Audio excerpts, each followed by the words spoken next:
So today I'm going to introduce our speaker, who's Jennifer Silverstein. She is an LCSW and infant family mental health specialist. She has over 16 years experience in supporting families during the transition into parenthood and fostering early childhood mental health. Jenny is a NAPA infant parent mental health fellow with advanced knowledge of infant neurodevelopment in the context of primary relationships. She currently works in private practice in Santa Rosa as a clinical supervisor at the Child Parent Institute. And today she's going to talk about attachment trauma and neurodevelopment. Welcome, Jenny. Okay. Let's see. That should be on. All right. Can you hear me? Okay. So thank you all for having me.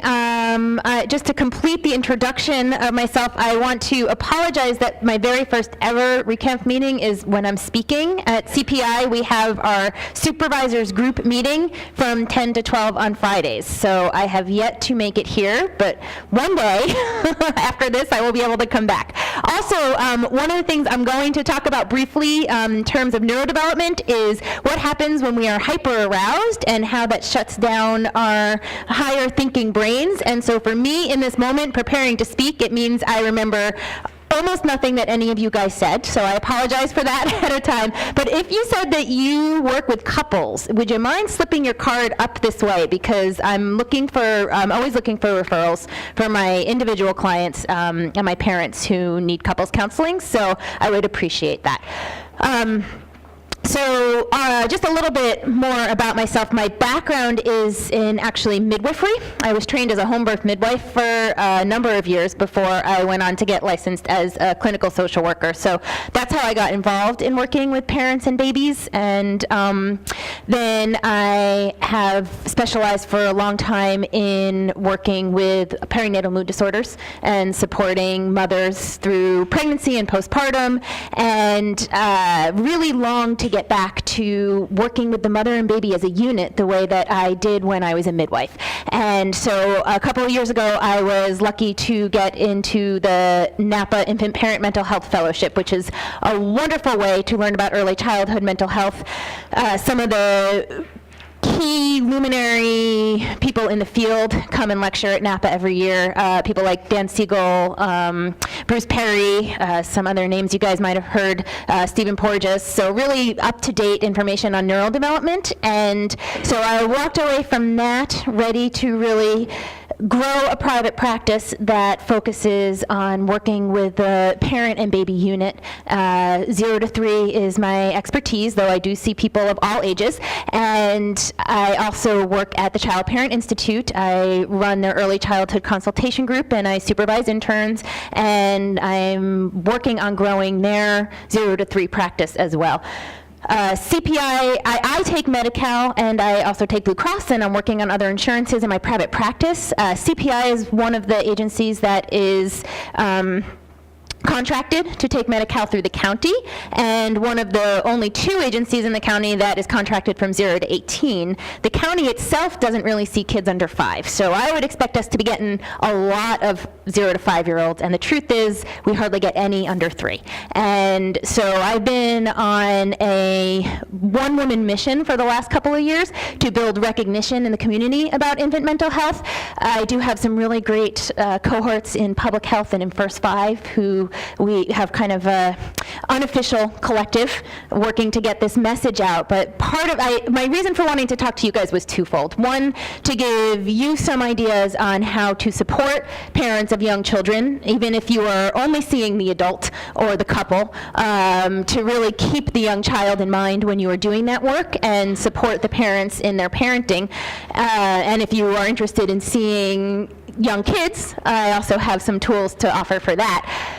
But the other is really just to get the message out there about the value of infant mental health. It feels like even though there's a ton of great neurology out there these days, we know so much more about the brain than we used to, and there's enormous evidence about infant wellness, the importance of secure attachment, and how trauma in early childhood can impact us lifelong. There still seems to be a gap between that information and applying it in the real world, and most of the time when I go to talk to people about the idea that lack of wellness in infancy exists and that there's something we can do about it, they're surprised. And that's, I think, why we don't get very many people under 3 showing up at CPI right now. So that's the other part of my wanting to come here, is just really to spread the word about the importance of infant mental wellness, and really as preventative work. I mean, to me, I feel like if we can help the family when the child is really young, then I don't want to put us all out of business, but there'd be a lot less that we'd have to do in the long run. So I don't have, unfortunately, a clicker, so if anyone wants to sit right there maybe and help me, that I would totally appreciate that. So I want to just give a little bit of a background on attachment and neurodevelopment. Thank you so much, Bob. I really appreciate the help. Just give me a high sign. Yeah. Thank you. So, also, I don't have any handouts, but I am going to pass around my card while I'm talking, so it'll come around at some point. So I want to give some background on attachment and neurodevelopment, and I am not going to go too deep into attachment itself in a room full of clinicians. I often give this lecture to people who are not clinicians, so I cut out a bunch of my slides on attachment, because I'm assuming you guys have the basics, but go ahead and click. Thank you. So I think you have to, I know if you do, oh, there you go. Awesome. Okay, so I want to talk specifically about how attachment promotes brain development. And I want to start by saying that I am not a neuroscientist. I have received a lot of great information from people who are neuroscientists and really good at translating that to a language that the rest of us understand, and I'm so grateful for their input. The brain is ridiculously complex. This is just a sense of how complex it is, the most complex thing in the known universe, right? More electrical impulses happening in a second in the human brain than there are grains of sand or stars in the sky. I mean, we are really amazing, amazing beings. And so everything I'm going to say about the brain from here on out is ridiculously oversimplified. Useful models, but just keep in mind, ridiculously oversimplified. So. Okay, so we are born really, really young. Evolutionary-wise, I think there's 2 reasons for that. One is our brains are so big that they won't fit through the pelvis if we keep babies inside of us any longer than we do. But the other is because our brains are actually designed to adapt to the environment that we live in. And so we can't do all of our brain growth inside the cozy, warm environment of the womb. We wouldn't be prepared to be out here in this really complex social system that human beings have developed. So we are essentially born, they talk about a 4th trimester. The first few months, human babies are kind of still fetuses. They need a ton of just holding and being close to the parent's body just to regulate their basic life functions, which I'll talk about more in a minute. But this is just a sense of how much the brain actually develops in those first few years of life. And there are 700 new synaptic connections a second formed in 0 to 3-year-old brains, which I used to sit there 700 per second. I used to sit there breastfeeding my infant and like doing math on my leg, like how much is that in a minute? Like what did you just develop in like the 30 seconds that we were sitting here? So it's pretty extraordinary. And then most of you know that around 2 years old, we also go through a period of real pruning. So at the same time that there's this really rapid growth, there also is pruning back around between 2 and 3 years of the connections that we're not using. And both of those things are happening at once. And all right, next slide. So experiences shape the brain. We're born with very underdeveloped brains, and I already talked about most of that, but just to understand about plasticity, which is the capacity for the brain to change over time and adapt to the environment. The great thing about neuroplasticity is I used to think it only applied to children, and now that they do all these functional MRIs, they realized how much adults can actually change our brains, and particularly we can change our cognitive, our thinking brains, but if we do meditative and mindfulness practices, we can really change our whole brains, and that's pretty amazing to know. So more on that later on. Okay, so this is a little bit of a tricky slide because it like moves. I'm going to have you hit the button a lot. But neurons that fire together wire together. That's my favorite way to understand neural development because it's really simple. So the idea is if you imagine that each of these are like clusters of neurons, again, really oversimplified, and over here is a cluster of neurons that represents the image that we see, and over there's the word that we hear, and somewhere around here is the being able to speak it. The more that those associations are made, the stronger the connections get. So if you start clicking, you'll see that the connections are going to strengthen. So I chose this example because kitty was my daughter's first word, and so essentially she would see the cat, and we would say cat or kitty, and over time, if you keep clicking, those connections keep strengthening, and they myelinate, and with another click, they're going to start changing color even. So over time, she learns. Yeah, they are. It's my attempt at a fancy slide. So over time, yes. Over time, what happens, you can stop now, is she learns to associate not just our actual cat with our word kitty, but she can say the word kitty, and she can look at a picture of a cat and say kitty, and she's got all the parts of the brain associating the image of the cat with the word. And that's the basic idea of how neurons that fire together wire together. And it doesn't just work for language development, it works across the board, that we associate different external stimulus, internal stimulus, we make a connection between them in the brain, and every time that connection happens, it's reinforced, and those connections grow stronger, and before long, we're doing it automatically. We're saying kitty every time we see the cat. We're riding the bike. We're driving the car. We don't need to think about it consciously anymore for those connections to happen. So. All right, so for the infant and young child, attachment relationships are the major environmental factors that shape brain development during its period of maximal growth. Human connections create neuron connections, and that actually is really literal how it works. One of my favorite other things, because I am in a lesbian relationship, I'm the bio mom, and so for my wife, it was uncomfortable for her to figure out her role as the non-biological parent, and one of my favorite other things that Dan Siegel says is that there is no such thing as a non-biological parent, because our interactions in early childhood literally create the biology of the brain. So whether you are the step parent or the non-biological gay parent, whatever, adoptive parent, you are shaping the biology of that child's brain, and I really appreciate that point of view. So, all right, so another way to think about attachment is that it is the interactive regulation of biological synchronicity between organisms. So what that means is the baby is born primed to sync up with the parent. We all know that attachment behavior is about seeking proximity, making sure the baby stays safe and alive by staying close to somebody who can take care of them. Since that, we also have learned that it's about seeking connection, and that thinking of Maslow's hierarchy, above the staying alive and safe is the having relationship and connection, that attachment's also about that.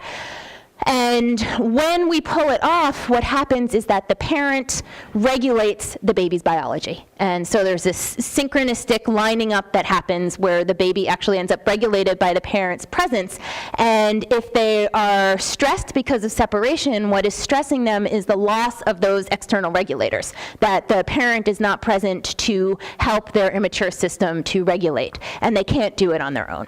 And so when we regulate emotions dyadically in relationship, then it promotes infant bioregulation. So that's another way to think about what's happening, the mechanisms of attachment. Thank you. So this will be familiar. I'm not going to spend a lot of time on the basics of attachment, but what we want for a secure attachment is for the baby to feel safe, protected from harm, and that includes internal, such as being hungry or cold, for the baby to be seen so that their subjective experience is understood well enough that the parent can meet their needs and not go, oh, you must be crying because you're hungry, right? You're hungry, and really the baby is exhausted or needs a diaper change, right? There has to be some amount of mentalization on the part of the parent where they can figure out what the baby's needs are. And then soothe, mutual regulation, that the baby really depends on the adult to help ease their distress. So, Okay, so another way to say that is that the human brain is shaped by evolution to be exquisitely sensitive to the people who surround it, and secure attachment creates healthy brain structure. So if you have an emotionally available parent, they attune to the baby, they do reciprocal interactions where they're meeting the baby's needs, and that could be everybody smiling and they're locked eyes and they're doing a really joyful experience together, and it could 30 seconds later be that the baby has turned away and wants to disengage, and the parent recognizes that, and then the baby's hungry and the parent meets that need. When that kind of flow happens, we get the kind of brain development that we want to see. We get the growth of neurons. So another way to think about development is that it is the transformation of external into internal regulation. So in the beginning, babies are absolutely reliant on their parents to help them regulate, and then as they develop, their brains get increasingly complex and they become more able to regulate on their own and regulate their own interaction with their social environment. And the way that works is that emotional communication literally stimulates neurotransmitter response. So if you have an upset baby who's releasing lots of stress hormones into their system because they're upset, and then the parent comes along and soothes them, then that releases the serotonin and the dopamine and all those good feeling things, and that literally shapes the brain. So, all right. A couple other things to know about brain development. We have something called use-dependent development, which means that patterned, repetitive activity reinforces the formation of brain circuits, like I showed you with the cat and the picture of the cat. The most used areas of the brain become the most developed. So, for example, when children live with fear, the areas of their brains that control the fear response become overdeveloped. So you end up with an amygdala that's hyper-aroused and easily over-responsive, and the areas of their brains that control empathy and trust and interconnectedness become underdeveloped, or even pruned back because they're not being utilized. And so really, in some ways, it's an ideal evolutionary design because we grow the brain that it seems like we're going to need in the environment that we're surrounded by. But the downside of that is that if we're surrounded by a really harsh environment and then we want to go out there and function in the rest of the world, our brain is not designed to do that. And also, all of this has to occur at specific times for the systems to function optimally. There are critical and sensitive periods of brain development, and I'm going to talk a little bit more about that in a moment too. So this idea comes from Bruce Perry, and I love it. It's one of the models that I enjoy working with the most to explain how the brain develops. It's called sequential neurodevelopment, and the basic idea is that the brain organizes from the bottom up and the inside out. And one way to think about that is there's a model of the brain using your hand, and the wrist is the brain stem, so that's like the part that's connected to the spinal cord. And then if you fold your thumb over, that is your limbic brain, and then like this, that's your cortex. And so when we talk about bottom up and inside out, we're talking about all of this inner stuff develops first, and the cortex develops last. And there's actually an evolutionary sequence to that. So if you want to flip to the next slide, I have a picture that explains this. So this, again, is Bruce Perry's model. And so the brainstem we share with all things that move. Lizards, alligators, etc. all have brainstems, and it controls basic life functions like heart rate and sleep and breath rate and temperature. And it actually develops mostly in the womb and completes development by about 3 months postpartum, which is, again, why they talk about that 4th trimester, because really, really young babies, they can't even regulate their own heart rate and breath without the help of their parents. They're really, really reliant for basic survival on having an adult near them. Once the brainstem is fully developed, then they are at least capable of modulating their own breath and heart rate and so on. Diencephalon, to be honest, that's part of his model that I know the least about, but I know that it is part of where our emotions are first formed before we actually can even separate them into, okay, this is sadness, this is joy. It's more where the neurotransmitters are kind of stirring up all the chemical juice and regulates arousal. And around 6 months or so comes to full development, between 6 months and a year. The limbic system, most of us are very familiar with. We share it with all mammals. That's why we can love our cats and dogs and feel really confident that they love us back. It is where we hold our emotional reactivity and also our emotional connection or attachment relationships. And so the limbic system completes it, has a few different phases of development. There's the deeper part, the lower part of the limbic system matures in the first 9 months of life, and then the part that connects it more to the cortex matures within the first 2 years of life. And so really when attachment is happening. That's the limbic system matures while we are just deep in that attachment relationship and is absolutely dependent on that attachment relationship to mature in the way that we hope it will, in an optimal way. And then the cortex, which is the thinking brain that only human beings have. It evolved last, it develops last. They say 25 years old, but I think soon they're going to say it never stops developing because we never stop learning new things. So our cortex is always easiest to change, has the most plasticity, continues to grow into adulthood, and that is where we do our abstract thought, our concrete thought, our executive functioning, all that kind of stuff. So, all right.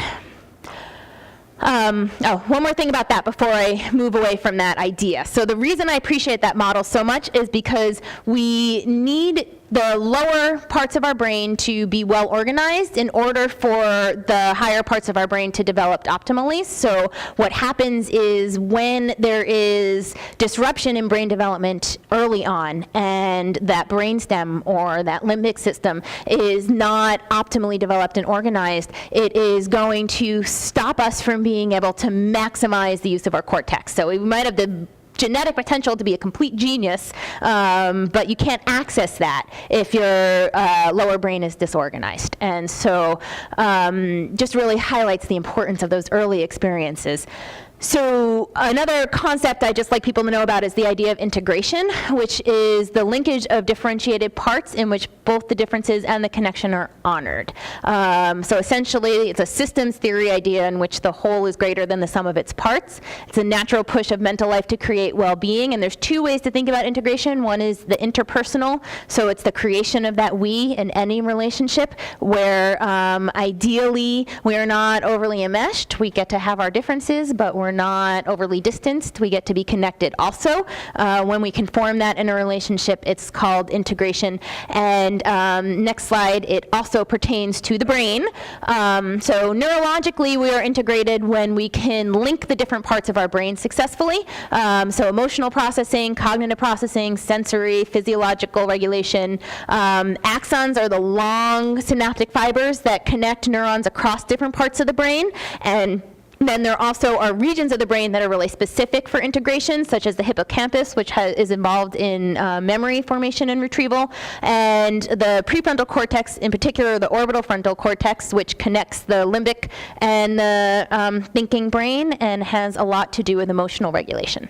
So just a little bit on memory. A way to think about memory is changes in connections among neurons that lead to associations between co-occurring sensory signals. So if you think back to that slide about the cat, that's essentially what's happening anytime we create a new memory, is that all of these associations are being formed, and then the brain can access it again. And most of you guys know about infantile, or all of you probably know about infantile amnesia, and that there's not much conscious memories that we can access before the age of 3 or so, and And that is because, for one thing, we don't have the language yet to assign to those memories. Our cognitive brain is not developed enough yet to make conscious associations to those memories. But the other thing is that the hippocampus is not fully developed yet either. And so there's not even really some place to store the same kind of memories that we now have when we're that young. But if you flip the slide, most of you probably know that there is such a thing as implicit memory, which are those nonverbal memories that are present really before birth. They are discovering more and more, definitely at birth. Little babies do have a form of memory. And I think that that is one of the things that is really important to reinforce the more we get to know about the brain and understand. When most of us were born, they like to believe, first of all, that babies didn't feel pain, and secondly, that we wouldn't remember it anyway. And so turns out neither of those things are really true. Babies have an encoding of their early experiences it literally forms the shape of their brain. So even though we can't access those memories the same way we would something that happens in adulthood or even later in childhood, it's in there, becoming really part of who we are. So it's encoded without conscious attention being required. It's accessed without conscious attention being involved. So we lack a attribution to a source. So when we get triggered by an implicit memory, it's not like we can go, oh yeah, that was because my mom did that when I was 2 months old, right? There's no connection like that. We're not even aware that we're really recalling something. We're just reliving this embodied lower brain experience. And so important social and emotional lessons from the first years are experienced as givens, and we make mental models. We generalize from our repeated experiences and make sense of the patterns. And so classic attachment-based example of that is if our repeated experience is that I cry and somebody comes and helps me, then we develop a general belief that the world is a safe place and that we are worth taking care of. And if the opposite happens, then the mental model is that the world is not a safe place and I am not worth being taken care of. And once we've got that general idea in our head, we run with it, right? That's why those early relationships matter so much in terms of our future relationships. We seek out repeated experiences that reinforce those mental models. And but it turns out it doesn't just matter for our relational health, which of course is super, super important, but it really matters for all of our mental health. And I'm going to talk more about that in a moment. So, okay.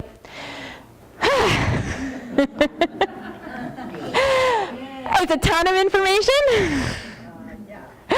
And when we are hyper-aroused, we don't really think very clearly, so it's always good to breathe. So I know most of you are pretty practiced in that, and I don't have to do much teaching of mindfulness skills in this room, but go ahead and take a couple of deep breaths.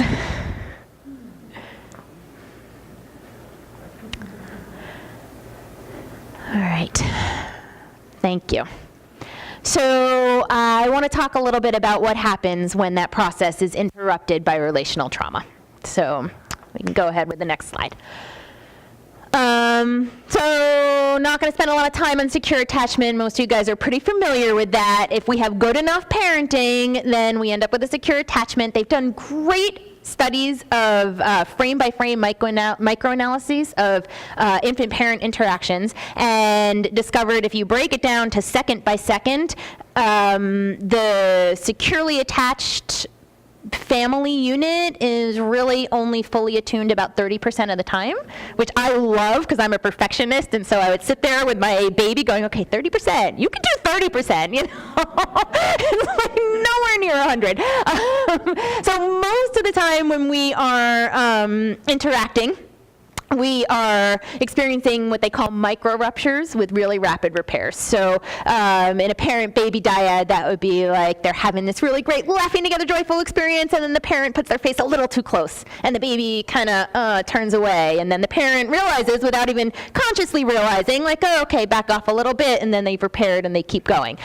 Then sometimes we have the much bigger repairs that ruptures that take much more conscious repair. And an example, again, from infancy for me was when my daughter first started teething. It took me about a week to figure out that was going on. So I spent about a week going like, why are you so much fussier than you used to be? What am I doing wrong? And, you know, coming up with all the, is it her? Is it me? Is it something? You know, and she was teething. So once I figured that out, I was like, well, okay, you know, now I know your teeth hurt. Let me figure out how to soothe you through that. And so that's an example of a rupture that takes a little bit more conscious effort to repair. But that rupture and repair is happening all the time and is actually really key to a healthy attachment status.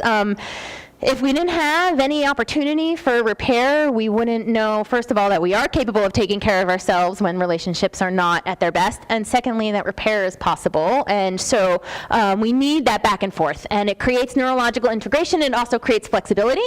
We can access both self and interactive regulation if we're securely attached. And I want to add, before I go on from this, over time, I've kind of come, I feel like we always talk about attachment status in these 4 very unique categories, like boundaried categories, and over time, I have come to feel that they're not really. They're really a continuum. Like for myself, I'm like, oh, there's all these ways I know I was securely attached, but yeah, there was some insecure avoidance stuff happening there too. And I think that's much more reality for everybody, is that we all fall somewhere in this continuum, and also we can have different attachment statuses with different caregivers, so that also creates a much more complex picture. But just to give a sense of the neurological understanding of different attachment statuses. One way to think of insecure avoidant attachments is that there's actually an impairment to the sympathetic limbic circuit. So that's the part of the limbic circuit that, you know, does the fight or flight and builds up that excitement and gets all those stress hormones released. So you end up with inhibition, and it often shows up in a depressive way. Depressive parents create insecure avoidant attachments. People end up with depressive symptoms later on in life, but they also are better at self-regulating than at regulating through interaction. And insecure ambivalent attachments are essentially the opposite. It's an impairment to the parasympathetic limbic circuits, so that part that slows things down and goes, okay, we're not in fight or flight anymore, we can relax. They have an orbital frontal system that's more excited, and they get most of their regulation through interaction. So that's the anxious folks that are always, come on, talk to me, please. I need to talk this all through before I can, you know, calm down. Disorganized attachment is an impairment of both limbic circuits, and when people are disorganized, they can't regulate either on their own or through interaction. And so those are the folks we see that are really having the hardest times. Otherwise known as complex developmental trauma, which I don't know how many of you guys were aware of the movement to get that into the DSM-5. I am super bummed that it did not make it there. Essentially, complex developmental trauma is toxic stress that happens in an ongoing way in childhood to the point where there is either strong and prolonged adversity, or an ambient cumulative relational trauma. So it doesn't necessarily need to be really horrible things happening all the time, but it's that repeated disconnect, that repeated misattunement where the needs are not being met by the parent, that there's a lack of adequate adult support, and the infant or young child is in this state of hyperarousal all the time, and they don't have the adult help to get them out of it. And so that inhibits, first of all, it inhibits the opportunity for growth-promoting interactions, because the baby who's kind of left alone to regulate is so busy putting all of their energy towards regulating that they miss all of the opportunities that they would have had to make eye contact and smile at somebody. But it also, for some of the reasons I showed on the earlier slides, literally disrupts the development of brain architecture, because that combination of not having the support, not having the healthy interactions, and then having that hyperarousal that they can't get out of is really causes damage to the brain. So otherwise said, small, frequent negative interactions and combined with failures to repair have a cumulative effect as patterns of interaction shape brain structure. So if there's either emotional withdrawal or intrusiveness, and there's a lack of attunement, there's inadequate repair, then you end up with this reactive neural circuitry.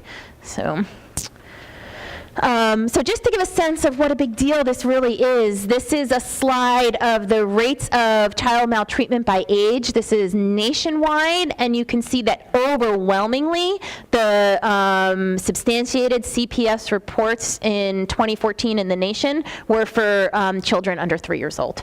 So, and neglect is the most common, and also for those of us who really do mandated reporting for the real littles, the hardest to prove, the hardest to report on. Like, it's really hard to know when something has crossed the line to neglect. You often don't see it unless it's, really obvious somebody's showing up, with no food and no clothes. So, so just to give a sense of how big of a deal it is. And then this is from the CDC, just an example of the impact of neglect on the brain. So this is actually a 4-year-old neglected child, and then the other side is a healthy brain. And so this just gives you a really basic idea of overall brain development, how much smaller, and particularly around that orbital frontal area, the temporal lobes, the impact of neglect on the brain.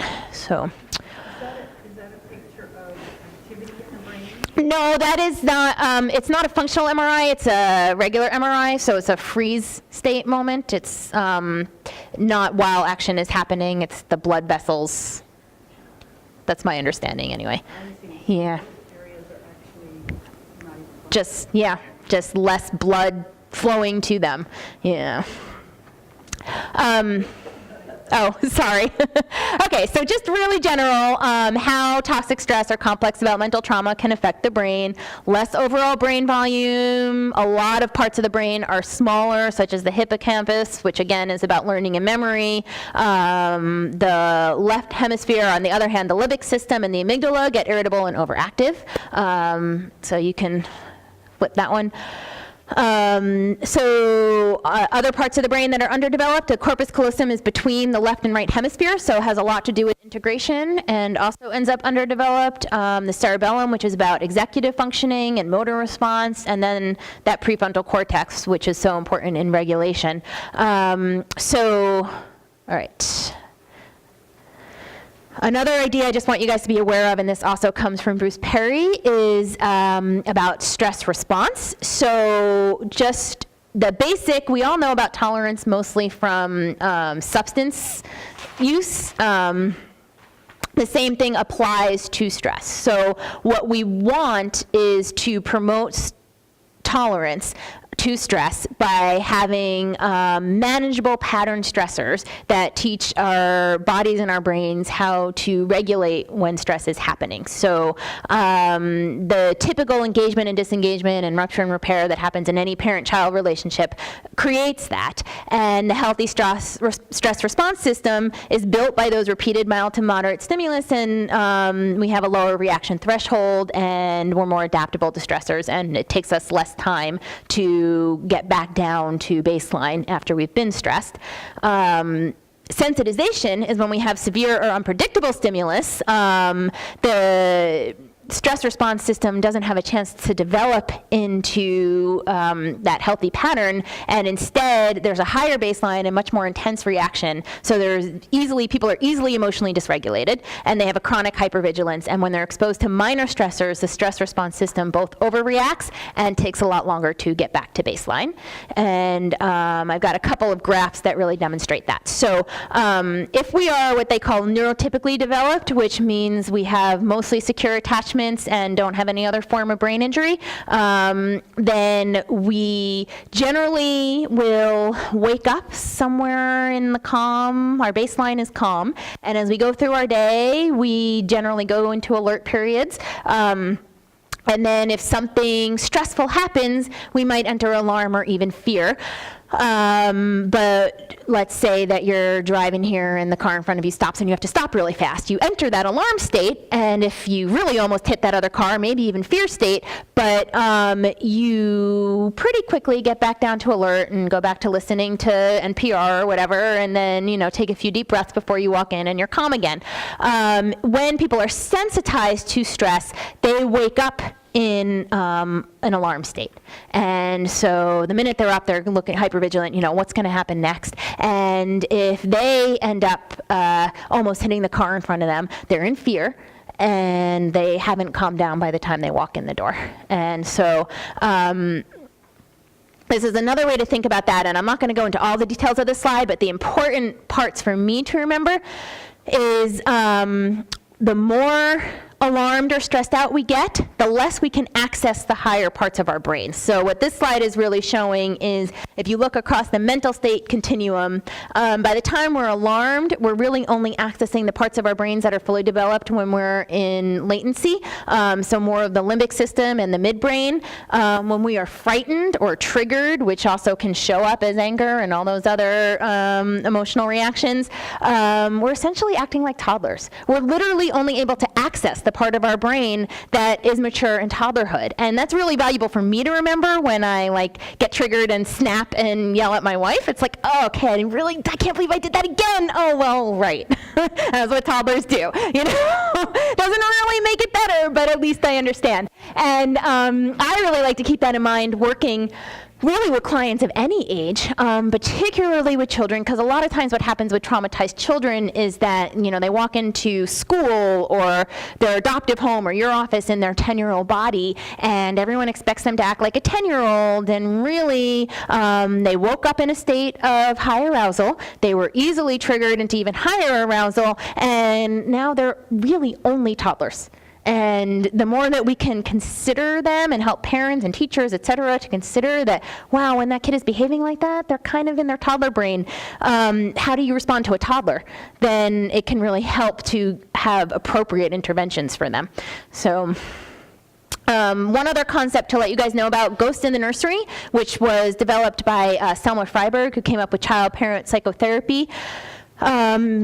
Going back to that idea of implicit memory, young children activate implicit associations that were made when the parent was too young to have conscious memory. And so unresolved issues get triggered. We have emotional reactivity.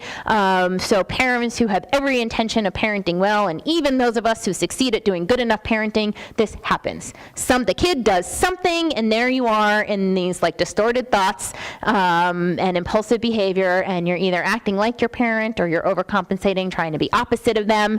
And stress increases that vulnerability to responding in that way. So when a family is under a lot of stress, and most of the families that I see are under an enormous amount of stress because they are Medi-Cal eligible families, so they are dealing with poverty and everything that comes with poverty on top of whatever's bringing them into therapy. And so we're acting from those lower parts of the brain where those experiences are held, and we're not accessing the higher part of the brain that can make us go, wait a minute, that's my kid, not my dad. I got to do this different, right? It's just not even there. So okay, take another breath.